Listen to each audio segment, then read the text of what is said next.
মতন কিছু চাটুকার সাংবাদিকদের ভূমিকার কারণে সাগরণী হত্যা হয়েছে। এই দেশের সেনাবাহিনী যখন পিলখানার হত্যাকাণ্ড হয়, পিলখানার হত্যাকাণ্ডের সর্বপ্রথম মিসগাইড সেনাবাহিনীকে আপনি করছেন। আপনার মিডিয়ার মাধ্যমে আপনারা যখন ভুল তথ্য দিচ্ছেন, রাজধানীর কারওয়ান বাজার এলাকা থেকে সাংবাদিক মুন্নি সাহাকে আটকের পর পরিবারের জিম্মায় ছেড়ে দেওয়া হয়েছে। শনিবার 30 নভেম্বর রাতে অসুস্থতা সহ অন্যান্য দিক বিবেচনায় জামিন নেওয়ার শর্তে তাকে পরিবারের জিম্মায় হস্তান্তর করা হয়। ঢাকা মহানগর পুলিশের ডিএমপি অতিরিক্ত কমিশনার গোয়েন্দা রেজাউল করিম মল্লিক এ তথ্য জানিয়েছেন।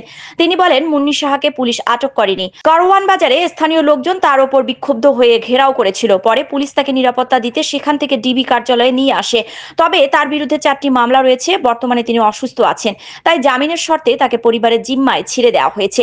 শনিবার 30 নভেম্বর সন্ধ্যার দিকে রাজধানীর কারওয়ান বাজারে আইসিটি বিভাগের ভিশন 2021 টাওয়ার থেকে বের হওয়ার সময় তাকে ঘিরে ধরে স্থানীয়রা।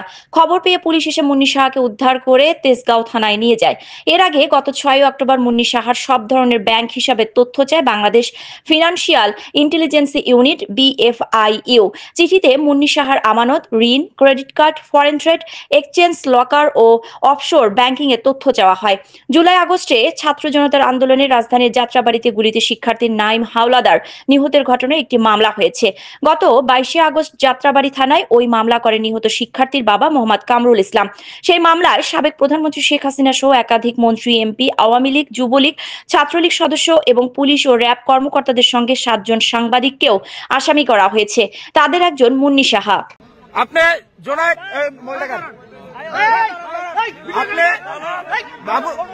বাবুনগরে নিয়ে আপনি এদেরকে নিয়ে কি মন্তব্য করছেন বলেন?